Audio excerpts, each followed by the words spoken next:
This is 365 Sports, powered by Sikkim365.com. Welcome to the Triple Option. Here's your host, Paul Catalina. Oh my, what a day.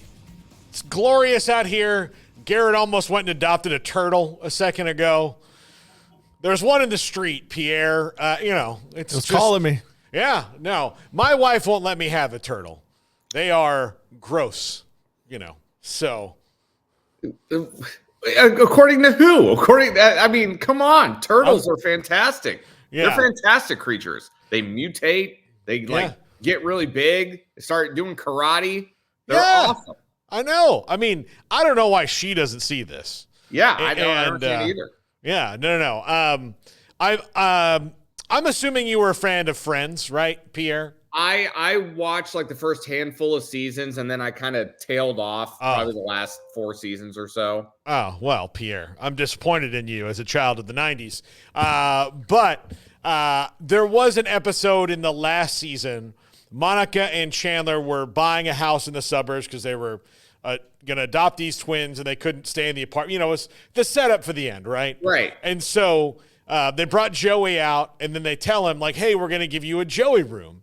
And he's like, oh, really? He's like, well, that's really nice. She's like, yeah, we can't have a house without a Joey room. You can come whenever you want. Right. And he's like, oh, that's great. And he goes, can I have a turtle and a sex swing? And and then Chandler goes, no. And then his joke is, dude, I'll keep the tank clean. Yeah. You know what? I may have seen that episode now that I think about it. That's starting to ring a little bit of a bell. That's classic Joey. Yeah. So anyway, Pierre, how's life? How are things in Minnesota? It is the end of October. So winter, this is where it gets Game of Thrones time, right? Where everybody walks around and says winter is coming. It is about to be that time. However, I have to admit it started a little bit last year, but we had 2 days in the 80s earlier this week, which is unheard of at this time of year. And in no way will you hear me complain about that. That is for sure. It's been it's a little overcast today, but we're getting into our 60s and slowly mid 50s. It's going to start dropping here, but it could be a lot worse at this time of year than it is right now. Trust me on that. Yeah. What's Minnesota and Texas have in common is that we're both really excited when it's the 80s.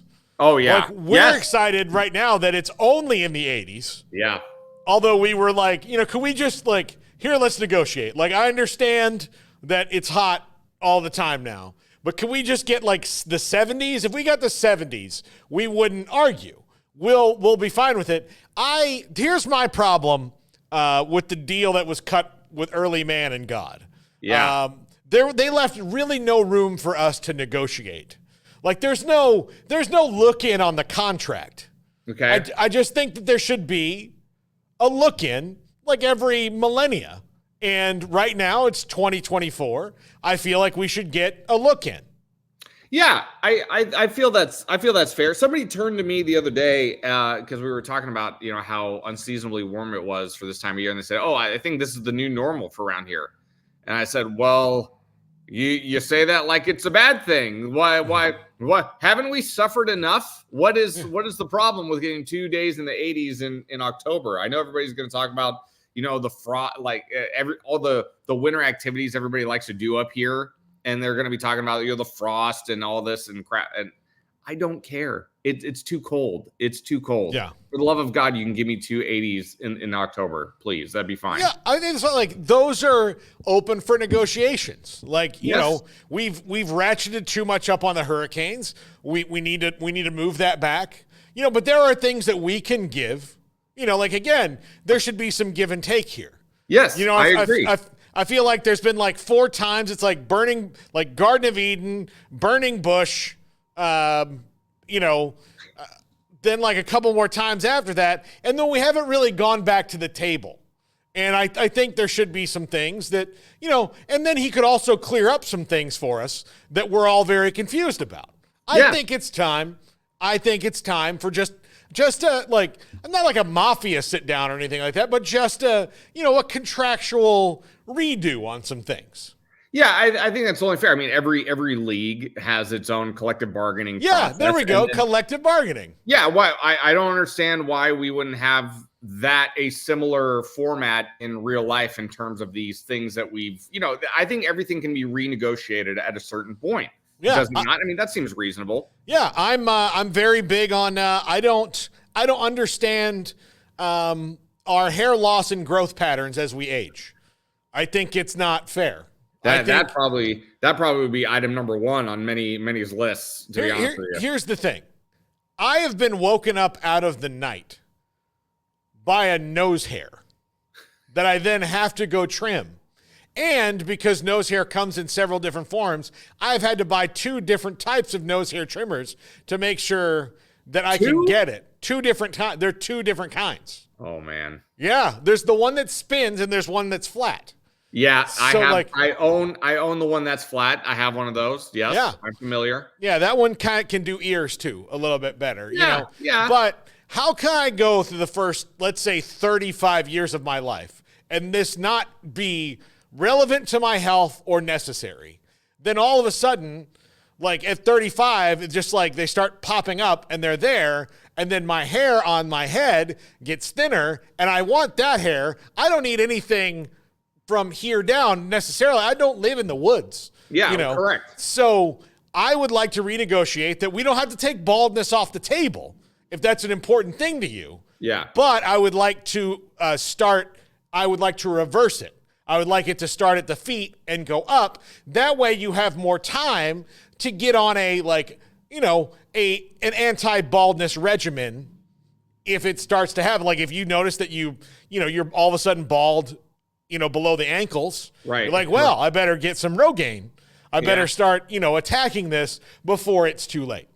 Yeah, I think one of the things for me that comes to mind right away is, I mean, you have to have a certain level of functioning motor skills and cognitive, functions in your brain. And when are we gonna have the serious conversation about cutting people off of they're too old to drive? When are we gonna get? That's another issue that I think that needs to be addressed immediately. Like, well, you're 75. You're kind of pushing it a little bit, but you have to pass another test, like to show me that you can do it. That's another item I'd put on the list. Yeah. Yeah. Also, that just might be something we can do with the government. We don't need to. But if we did get God involved, then it would make it easier for the government thing. Like, wow. The Lord knows. He knows what I'm about. He knows what really grinds my gears. So I feel like there's an unspoken, conversation that probably needs to be had with him about that. I think we absolutely need an age limit on politicians. Oh, well, no doubt. And there's no question. Yeah. There's no question. I mean, it's not just like the president, right? Like politicians in general. If you're sitting in Congress or on the Supreme Court and your team, like, please don't die.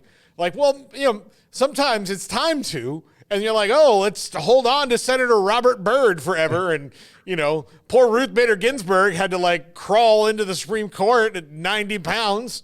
Right. To do things because, it's gotten so bad. Like, maybe like when you get to a certain age, you're just retired and you can go play golf and fish and do whatever you want to do. Go to the beach house. You've served the country enough. Let's just move you on. We don't need it. I can just tell you that my experience with my grandparents, my parents, any kind of senior citizen friends in my life, that when they hit 70, like, that's when you're like, you know what? You guys got to relax. Yeah. Like, got to relax, enjoy it, find a hobby that fulfills you, all of those things.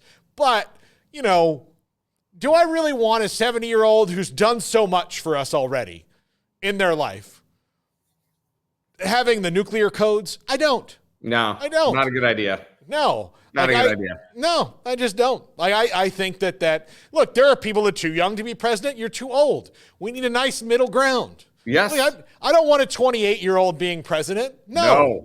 I really don't. I would have thought I could have done it at 28, and I consider myself a pretty intelligent person. But now at 44, I'm like, oh, I'm glad that guy wasn't in charge. I'm pretty sure you knew me at 28. I moved to Waco when I was 27. So I turned 28 my first year in Waco. So nobody wants that. Pierre, I would vote for you today. Would you? I would vote for you today. I would not vote for you at 28. No, that's probably I don't think I would vote for myself at 28 either, to be fair. Yeah, I think no, I that's wouldn't. probably a good idea. I wouldn't have done that. No. There's no reason. There's and I'll leave it at that. There were plenty of reasons, but we don't need to get into those reasons. No. Look, I don't need my president thinking like, could I pull off going to this college party? I think I can pull it off. And then having a week of depression because guess what? They figured you out. Yeah. That's that. Life comes at you fast in that situation, and then again, if you're in charge and something like that happens, and you have access to those said codes you just mentioned, you could do something rash. Yeah, we don't want anybody to do anything rash off the just off the top of their head. Now, I remember it happened to me when I was younger. I was like 25, I think 26 when I went to my last college party, and I was dating a girl who was she was 21, I was 26, Yeah. I mean, that's not that weird. No. But when we would go and hang out with her friends, even then, I would be like, look, I got the morning shift tomorrow. I got to go. And they'd be like, oh yeah, the old guy. Yeah. I'm 26. Yeah. I'm in my prime. Everything's great. Nothing hurts. Everything's fine. Yeah. Come on. They don't. I only get to pee in the night when I've had beer. It's fine. and now if I have 2 glasses of wine and I have to go to work the next day, boy, I'm going to pay for that in the morning. Yeah. I'm going to pay for that. The body just doesn't react the same way. No, absolutely not. Pierre, I want to talk a couple things. We're going to talk NFL in a little while. I want to talk a couple things with you today. But first off, we're at the point now, kind of past the midway point of the college season. And this is where I did this earlier this week with Jack. Here's what I was wrong about. But I would like to go about with you because, and I think this is interesting. You're not a guy who changes his mind a lot. But when you change your mind, you've come to it through very measured, thought. You're not you're very a difficult guy to convince about things, which I respect about you. You stick to your guns. And so I thought you would be the one to kind of have this topic with, which would be, who have we changed our minds about since the season started? Maybe that we didn't have definitive opinions on, but who have we changed our minds about? In a good way or a bad way? Both. Any way. Both. Okay. Yeah. Any way you want. There are 2 teams that jump to my, and 3 teams really. There's one for sure I want to go all in on, but I'll save that for the end. After LSU lost to USC in the opening week of the season, I think I was on this very show and Garrett and I were discussing, Brian Kelly and whether or not this was the right fit for this program moving forward. I'm still not convinced that this team is all the way back. And I'm a little gun shy about jumping board on them. But they're starting to, round into form a little bit here. The same thing can be said about Notre Dame. Yeah, they lost to Northern Illinois. Before the season started, I had my overrated team, which was Notre Dame, and I had the team that I loved, which was Oregon. And, I'm like you said, it's very hard for me to change my mind. I'm very gun shy to jump back on LSU and jump back on Notre Dame. Not that I was ever on Notre Dame to begin with, but to really kind of give Notre Dame credit for bouncing back from that loss and getting to the point to where they are right now. I know they have a big game against Navy coming up this weekend, but those 2 teams, right, in terms of in a bad way, those are the 2 teams that kind of jumped to mind for me personally of how I was feeling just a number of weeks ago. Yeah. Notre Dame, you at the very beginning, when we picked teams that were going to fall out of the top 25, I'm going to give you a stat in a second so you understand my true pain. Yeah. By the way, we both picked you picked Notre Dame. You said you didn't really think that they were going to be that great. Defensively, they're fantastic. Mike Denbrock has figured out how to use Riley Leonard the right way. This week against Navy is going to be a really awesome game. I think it's going to be very interesting. I think they're going to get after each other really good, and they do it. They have Army too, and Notre Dame has them on the schedule as well. And those are their 2 hardest games yet left, and they, at the beginning of the season, be well, Navy and Army, they should take care of. Florida State and USC, those are going to be tough. And now you look at that and go, oh, no, that's flipped. Yeah. That's totally flipped. And with LSU, Garrett will even tell you, Garrett still, he's holding out. I'm a little optimistic, man. Yeah. I get nervous with them. He's starting to feel optimistic. He's going to College Station Saturday. this weekend. Yeah. Okay. Yeah, our good friend Mike Scarborough has got him a credential. Perfect. Yeah, he's all fired up about that. Garrett, have you been to Kyle Field for anything before? This will be my third trip to Kyle Field. I went to the spring game a few years back, and then I watched them play Northwestern Louisiana or something. This will be my first real college football experience, honestly. Yeah, this will be the one. It's a blackout there, and LSU's wearing the all white, so it's going down. Oh man, I can't wait. By the way, I will be attending my first 2 Baylor games of the season this week and next week. So there we go. Seriously? I'm addicted to YouTube TV on Saturdays. Yeah. And we had now that our parent company, Signum 365, we have 6 people at the game. So it's not like I proved it last year. I was only there for 3 games last year. And, our work got done. And Garrett and I got to watch way more games. A lot. And then now this year, I have YouTube TV, which you can put 4 games on at once. You can quad it up. And it is, look, I would never do heroin. I've seen the results of heroin, right? Yeah, it's not good. But if this is what heroin is like to those people, I understand now, maybe a little bit more, because my gosh, I love it. This is a much healthier addiction for you. Much Oh, healthier. yeah. No, I love it. I've sat in press boxes before where every chance I got during the game I was covering, I would run to the wall of TVs. I've done it, at AT&T Stadium many times. Actually, my favorite part of going to cover games at AT&T for the Cowboys was you just sit around with all the NFL writers and here's John Clayton and Ed Werder and Shireen Williams and, all these people that are covering the games and Jeff Darlington, who actually I've known since we were teenagers, So you sit there and you watch the game and you're just watching the game with the Illuminati of NFL reporters, and you're watching and talking football with all these people. And that was awesome. The Cowboys mostly play at 3:00. You go for the noon kickoff and they've got every game on every screen and we're just all watching oh my gosh, that's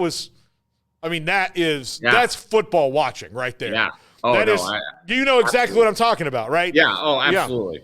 Yeah, absolutely. Yeah. Funny enough, I haven't been to a Vikings game in 5 years, even though I've covered the team. But but that's a whole logistical issue that the fans don't really care about me not being at the games on Sunday. But there were times where I would look around up in the press box. I was like, oh, that's so and so, and then suddenly Steve Levy pops in for a game, and looking around, and I said, Josina Anderson's over here, and that was oh well, do I belong here? Do I belong up in this press box? Am I qualified enough to be here with these people? Yeah. I don't know.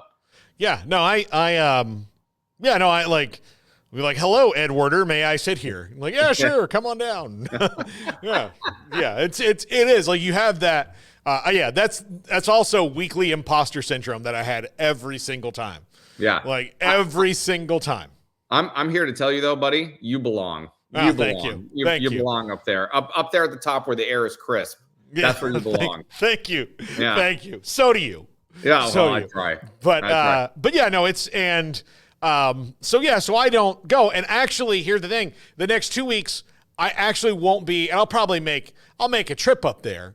But I will be, for the first time since McLean Stadium opened, watching the game from the stands because my wife and I have some friends, John and Christy Villade, and they have invited us to these games to go sit with them in their very nice seats. We're going to go sit with them. So I'm actually getting to kind of maybe split the difference because these are pretty damn good seats. So, but I'm very excited about it. I've never we were at dinner a month ago and he's like, yeah, you guys need to come to some games with us. And Amanda's like, yeah, I'd love to go to games and all that. And she's like, well, Paul, he doesn't ever sit in the stands at games. I was like, yeah, I don't it's weird. So I'm finally going to go get that experience. So yeah, it's rare that we get to, it's a lot more rare these days for people like you and me to get to be a fan. Yeah. To be at a game and not be working. The only time I can remember doing that over the last couple of years really was a random Minnesota Wild San Jose Sharks game back in March. I got to put the Sharks sweater on, got to have fun in the sand. But but I paid my own way, obviously. Yeah. But in terms of that's a rarity for us these days, me and you. Yeah, no, it is. It is. And sometimes you go to the stands as a fan, not in the stadium you go to. Now, look, when SMU played FSU, I got credentialed so I could go up and meet the people at SMU and some of the FSU people media-wise, but I was like, I was not going to work that game. Yeah. Because, we've done that. Yeah, we kind of do that from time to time. Every once in a while, I'll be like, I'll just use my credential to get in and I'll mingle. But that's not the extent of it. I'm not really working. But no one cares. It's not like a big, you have to be. To do that, you have to be someone they recognize as a worker. Like, this guy works every other time. Like, oh, he's going to enjoy it today. That's what you do. But I'm going to give you a stat about. And look, I'll admit I was wrong about Florida State. Okay. So here's the stat. This is from Tim Reynolds. He's a sports writer. Covers. I'm sure you probably read him. He covers the NBA. He covers everything. He covers Miami. He covers the Dolphins. Yeah. So it's Tim Reynolds. He's out of Miami. And I sent this to the guys today. And Garrett, I'm sure you laughed when you read this. Mm-hmm. There are 661 NCAA football programs in this country. There are 25 that have not scored more than 21 points in a game this season. There's one FCS school, 5 Division II schools, 18 Division III schools, and 1 FBS school, and that's Florida State. Oh, no. Oh, boy. So 24 schools that Florida State, 18 of whom they would never play, 5 of whom, 23 of whom they would never play, and only 1 of whom they would play to come and play them, the FCS school. So the D2 and D3 schools, not ever going to play them. Right. So, they're not out. There's only 1 school that they would ever even, consider playing, and it would only be like, here's $1 million for your athletic department. Let us run over you. And even then, since they haven't scored 21 points in a game, that might be a friggin' toss-up.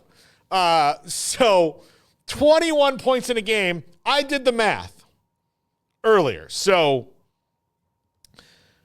Mike Norvell makes $10 million a year, and he actually calls the plays. Mm-hmm. So the offensive staff already has $10 million dedicated to it. Their offensive line coach and offensive coordinator, Alex Atkins, makes $1.25 million. Ron Dugans, the wide receivers coach, makes $625,000. $500,000 for Tony Tokarz, the quarterbacks coach. $550,000 for David Johnson, the running backs coach, and $625,000 for Chris Thomason, the tight ends coach. That comes to a grand total of $13.35 million to not score 21 points in a game. Do you understand my pain? Do you understand my pain? I will go through this again on the later show, just so you know. This is going to take multiple therapeutic sessions. Yeah, this is a situation where I'm at a party and somebody's having like an outburst, and I am looking around at everybody else at the party. I'm like, I don't really know what to do right now. I'm starting to get a little uncomfortable. I'm starting to get a little uncomfortable knowing that Paul could absolutely go off the rails at any moment right now, because that stat is actually absurd. It is like you would actually have to try to not score 21, especially in a non-conference matchup. You would think in a non-conference matchup at the beginning of the season, you would get to at least at bare minimum 30. But so they have only played 1 non-conference game so far. Right.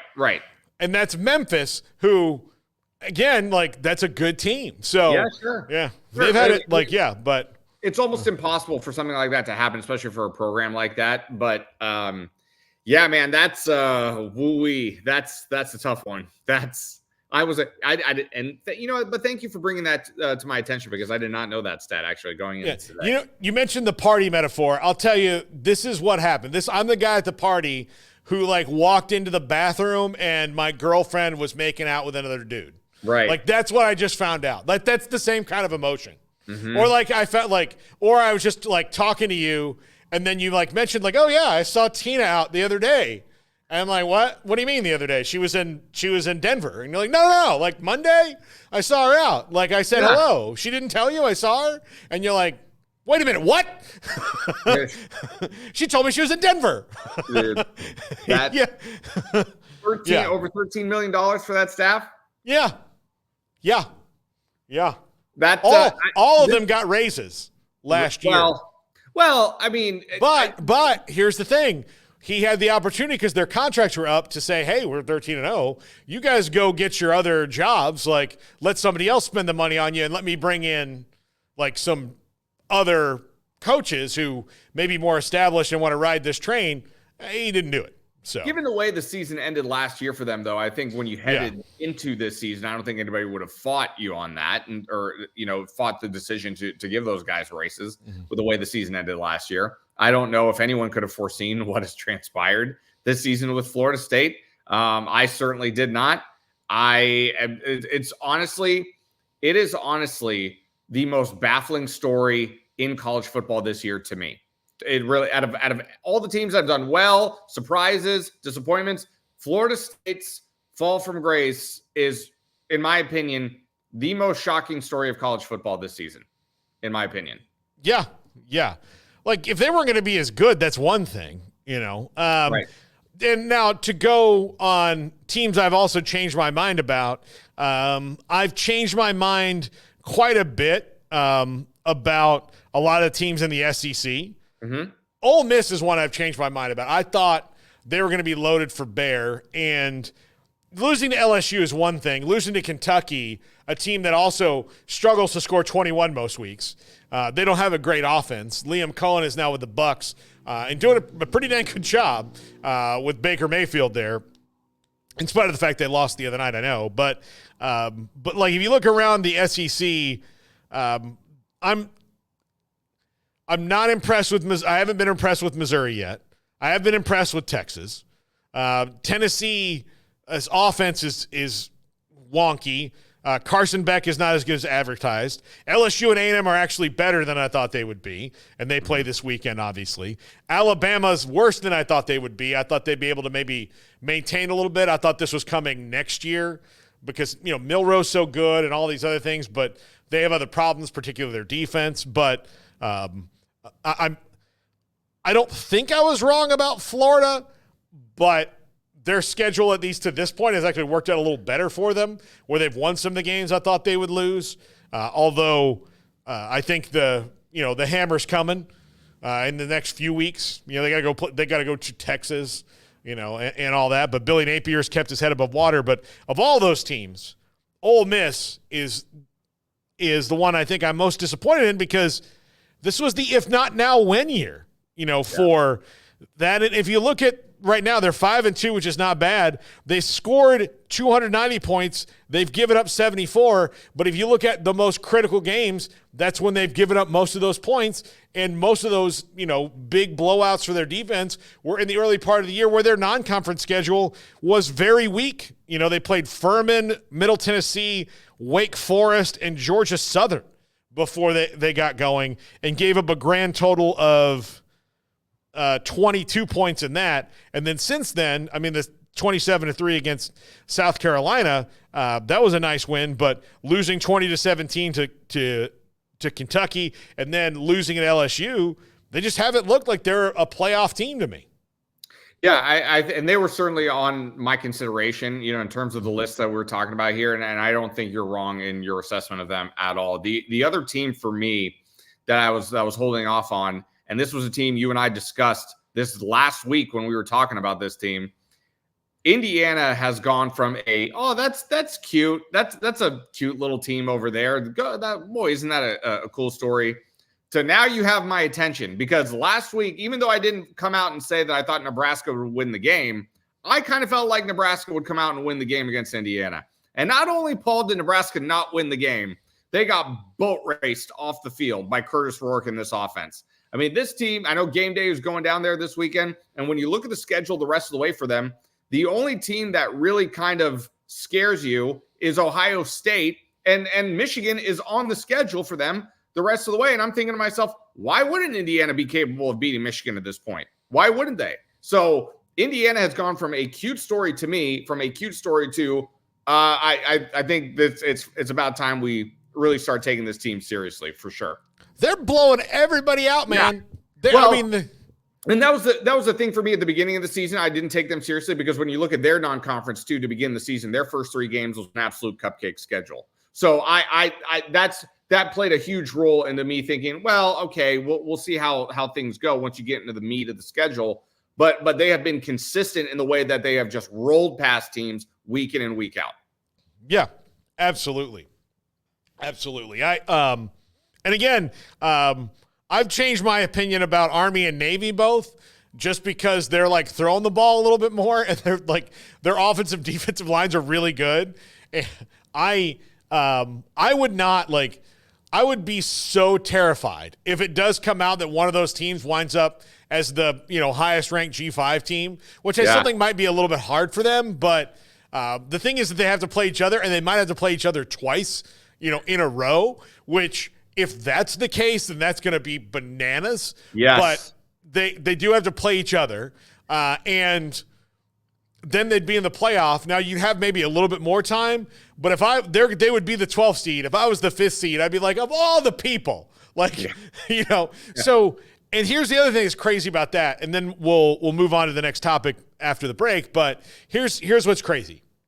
So right now, your options for that 12th seed, the highest ranked group of 5 team, which will more than likely be the 12th seed. Like, I doubt they're going to get 11 or 10 or something like that. They'll be the 12th seed, are the Heisman Trophy frontrunner and Army and Navy, who nobody likes playing because of having to teach people, a veer or a triple option or whatever offense. That's the name of this show. But having to teach those offenses in a week or 10 days when none of them know those blocking concepts, know any of that motion, it's all over the place. It's so different than anything they've ever played. You kind of go to your kid who's at the smallest high school with like, please tell me you guys ran the wing T. Like, nope, we even ran the spread. Damn it. Like, you're from Pig's Knuckle, Arkansas. How did you run the spread? Power eye, anything? Wishbone? This is going to be the most anticipated Army-Navy game in how many years do you think, Paul? How many? What, 30? 25, 30? Maybe. I mean, like, they were like, but even then, like, the last time they were both good, it was 2, 7, and 4 teams, right? Yeah. It wasn't 2 teams that are probably going to be at least 9 and 2, or 10 and 1, maybe. Right. I can't wait for it. I know I'll be watching. That's for sure. Yeah. Yeah. Here's the thing. I love that the powers that be in the playoff were like, well, we don't want to move the Army-Navy weekend. That's sacrosanct. We can't mess with that. And like, well, what if they're good enough to be in the conference championship game against each other the week before? And they're like, that'll never happen. Come on. What are you talking about? Oh, gosh. Whoa, come on. Look at this guy. He's got jokes. He's got jokes. You're exactly right. That is exactly what I would imagine would take place. You're not wrong by one inch. Like later on at dinner, they're like, "Do you remember when Carl said that thing about Army and Navy? Oh my God, get Carl a couple beers on me. That was hilarious. He made the day." Oh, I couldn't agree more. Could not agree more. Carl just sending the top 25 this week, going, "Oh, I'm not such a jokester now, am I?" Oh yeah. Oh, absolutely. Yeah, keep putting those beers on his tab, please.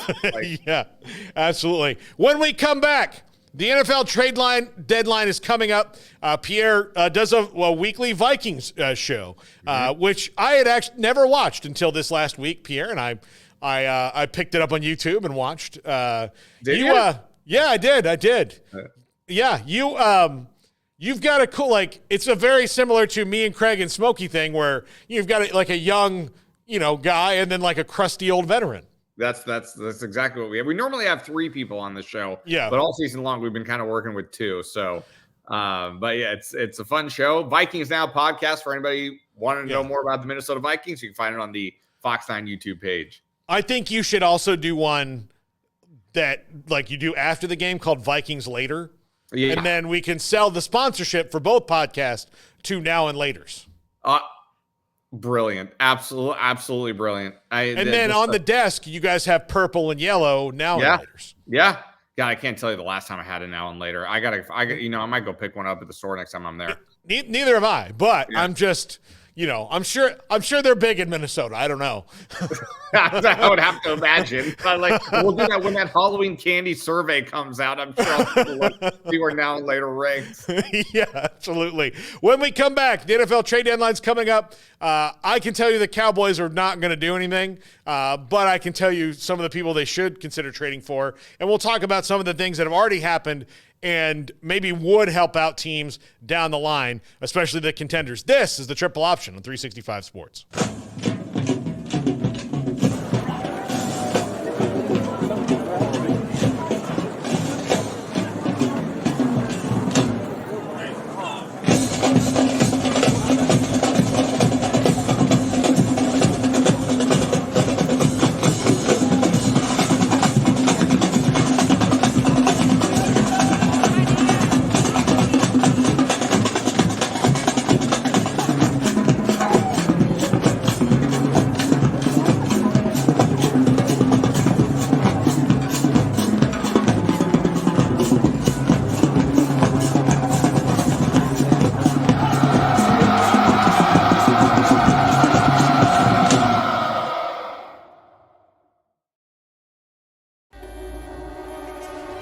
This is 365 Sports, powered by Sikkim365.com.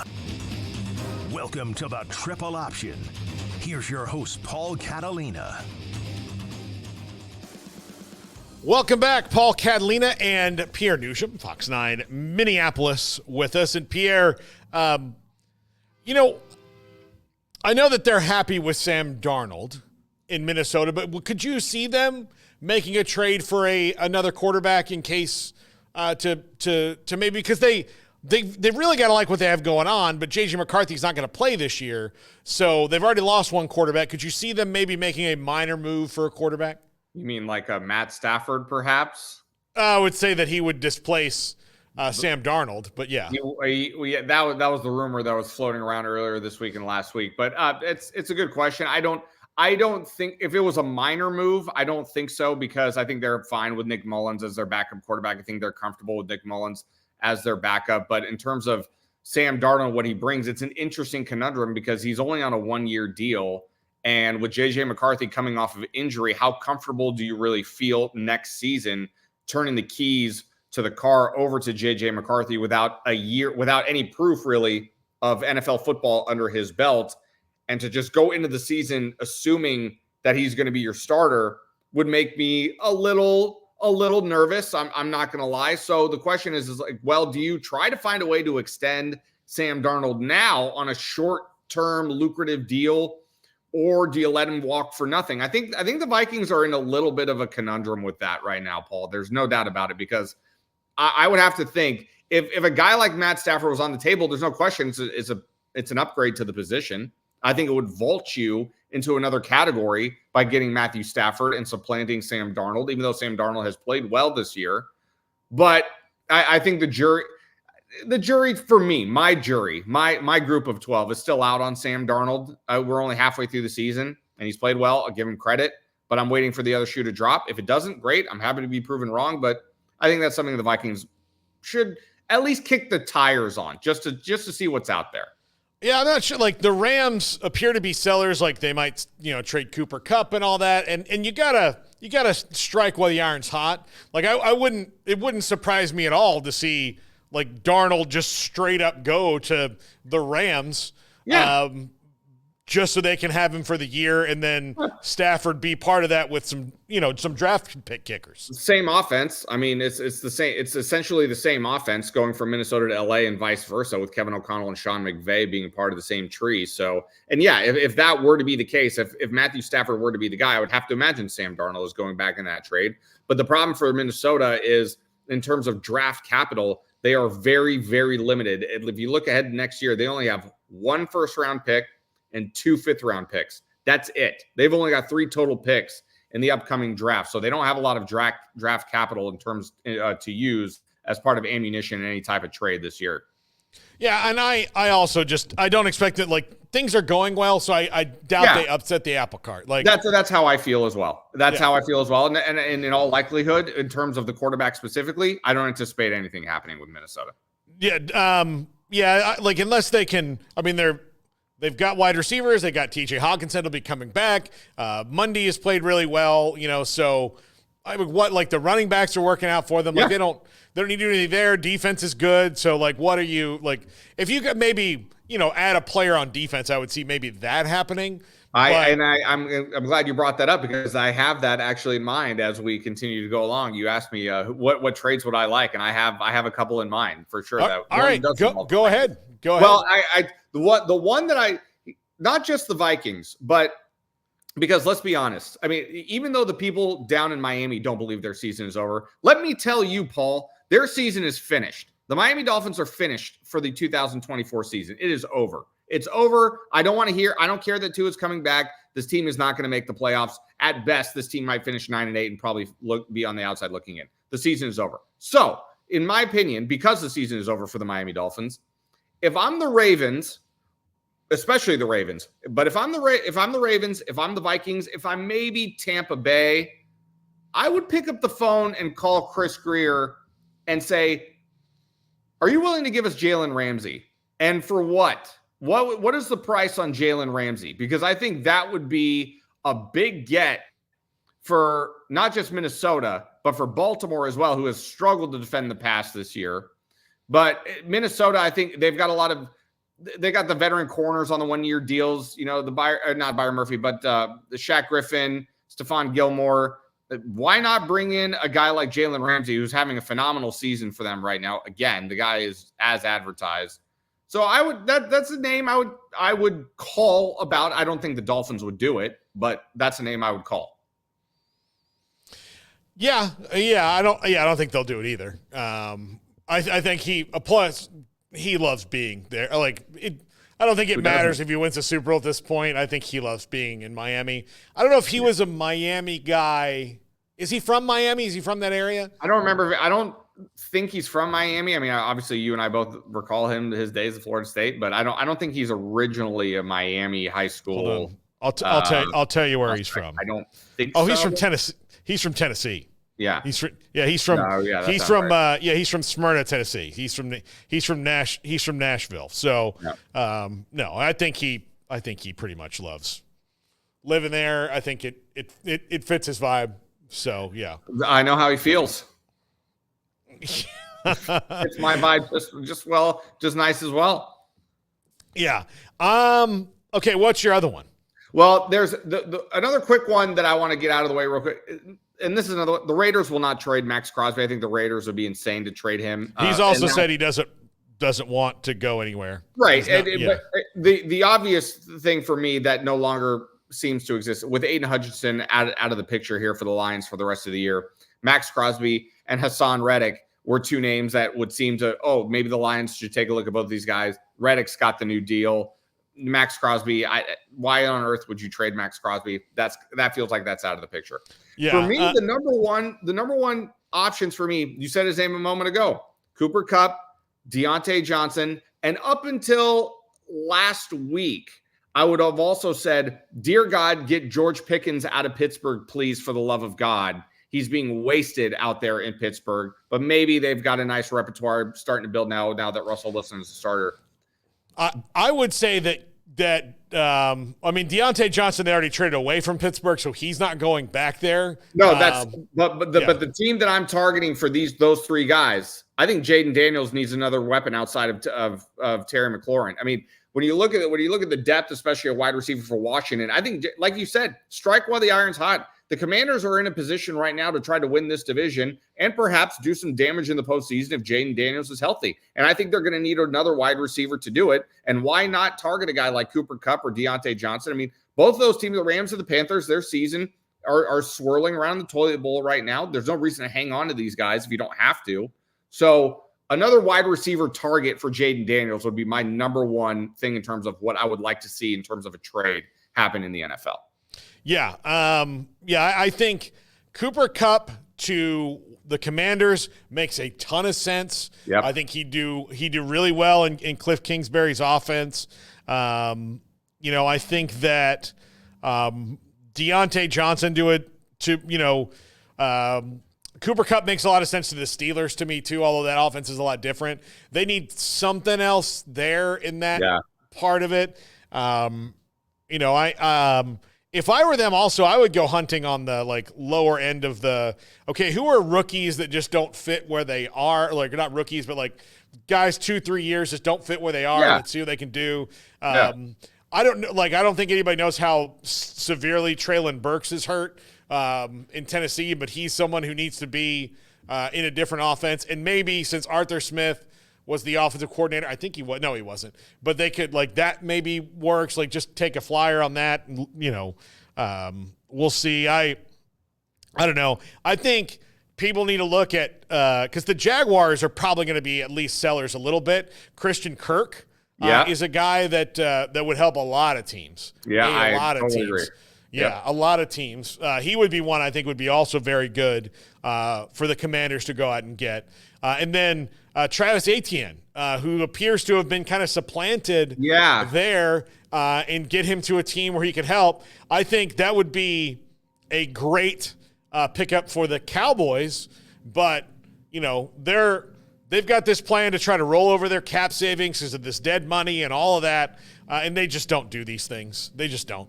No, actually, Travis Etienne is a very, very interesting name because heading into the season, I thought he was primed for a big year, and it just hasn't worked out that way. I mean, Tank Bigsby has stolen carries from him.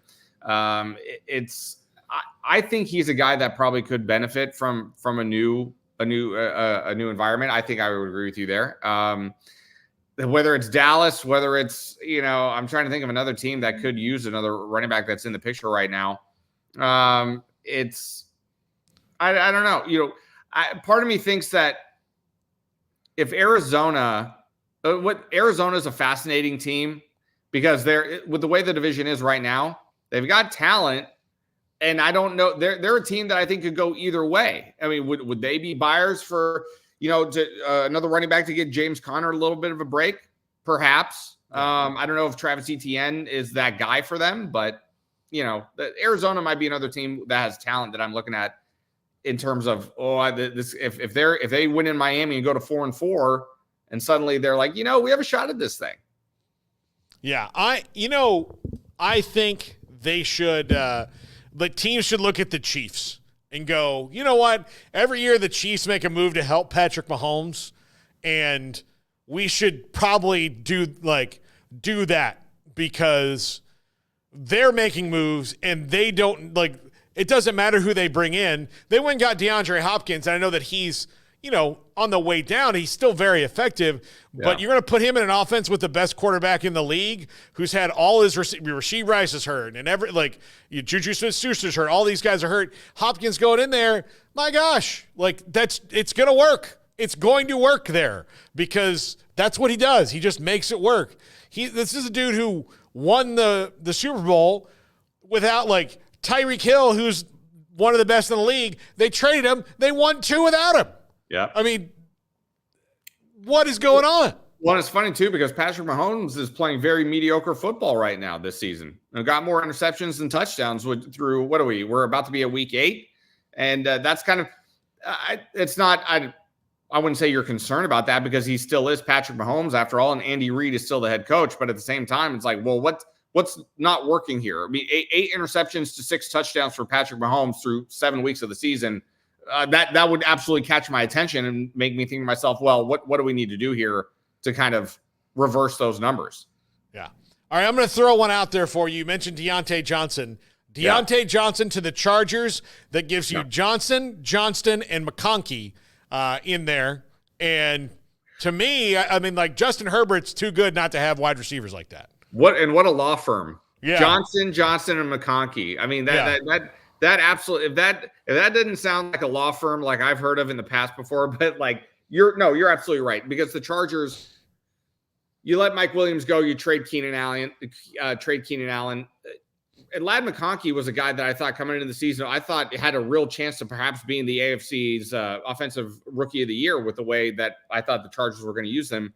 And that hasn't been the case. Yeah, Chargers absolutely is another team, much like Washington. I think the Chargers are absolutely a team that could use another weapon or wide receiver. I think that would be a great trade for them. Yeah. ESPN.com, by the way, suggests that The Dolphins target Bryce Young. No, thank you. No, I'm good. No, thank you. That's actually really stupid. No, no. The guy can't play. You've seen him. He can't play. I'm usually one that is not. I don't abide by the fast food mentality that people have, especially when it comes to professional sports. I'm okay with guys letting them sit and getting seasoned a little bit and not giving up on somebody right away. But have you seen Bryce Young play in the NFL? Yes. What on earth would lead you to believe that there's still something there that can be untapped and unlocked? I would much rather roll the dice with Trey Lance, to be honest with you.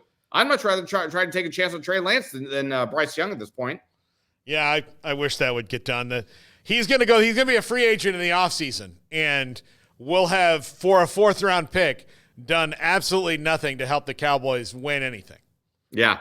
And $5 million a year. Yeah, I'm sitting here saying, like, it's not that I would expect him to come in and do anything right away either, because to me, especially, I understand it's a different situation with him in Dallas because Dak Prescott is the guy.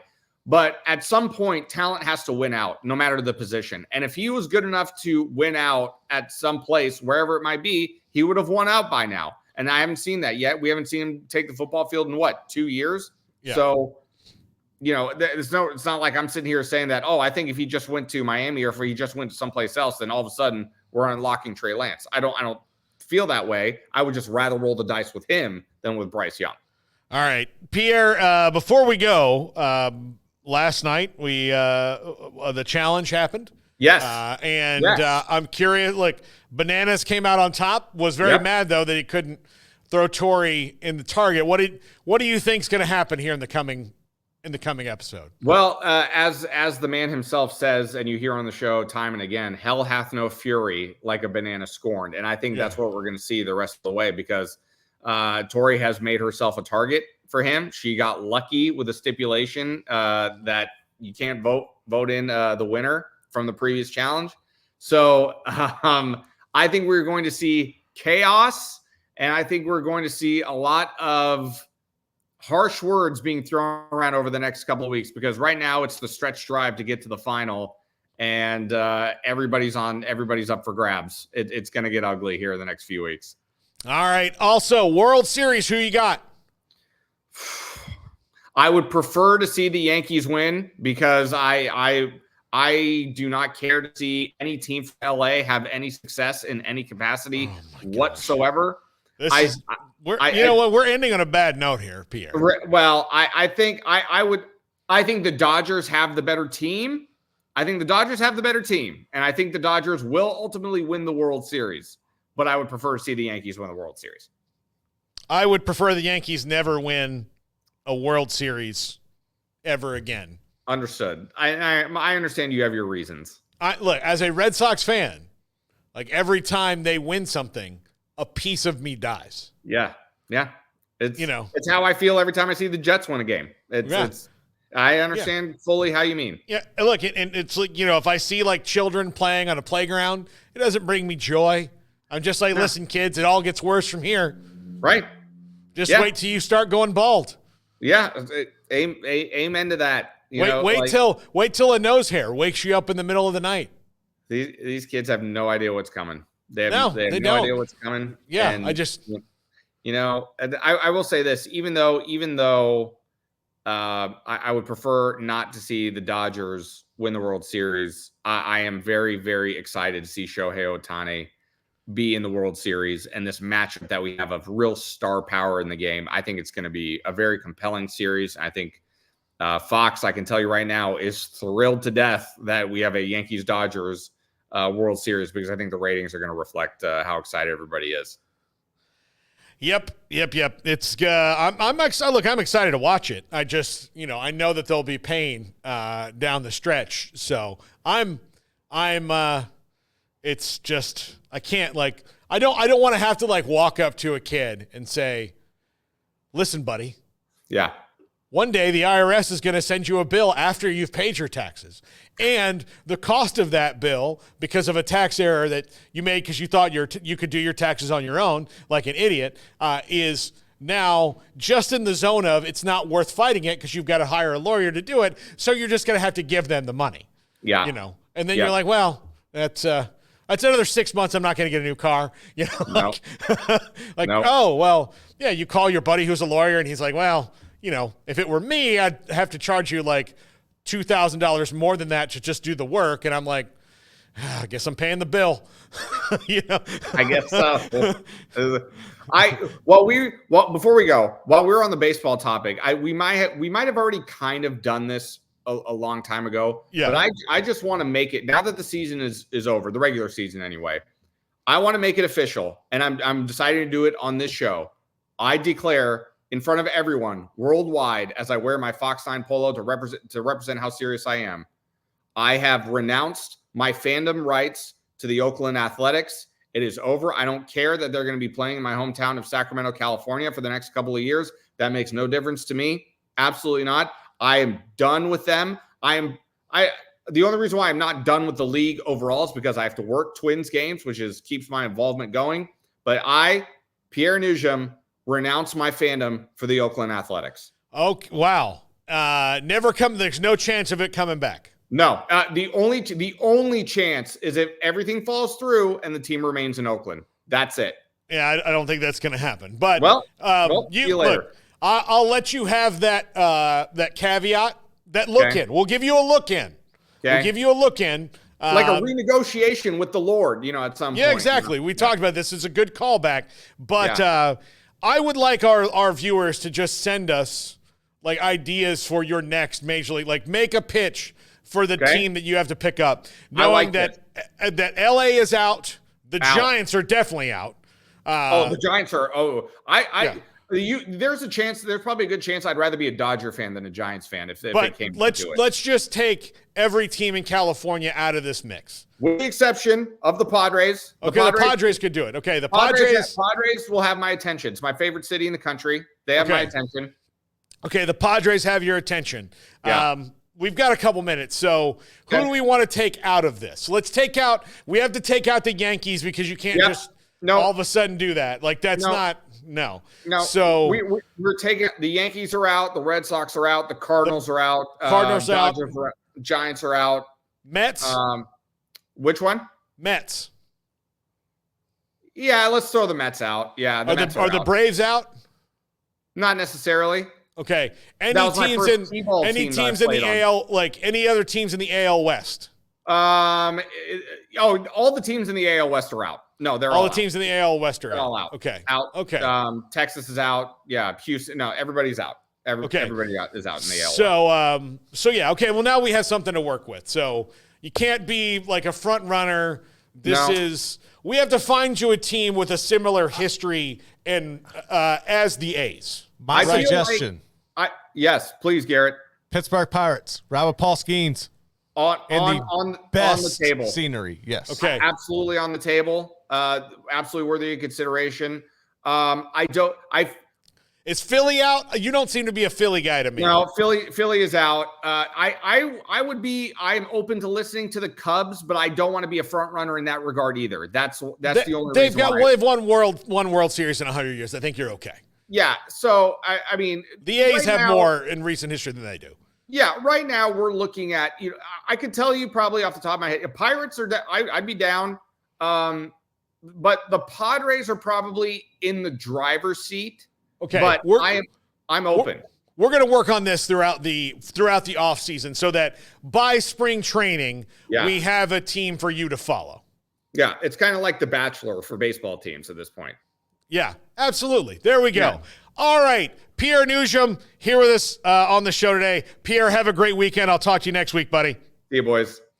Coming up on the show today, we have got a great lineup of guests. We've got somewhat of a painful lineup of topics for me. But let's see. We've got Andrew Monaco, voice of the Aggies, joining us. We got Max Olson. We've got Eli Letterman. Both of them work at ESPN. We are Off the Radar, our Four Corners pod, Mickey Spagnola, and the Top 5. That's all coming up. This is 365 Sports.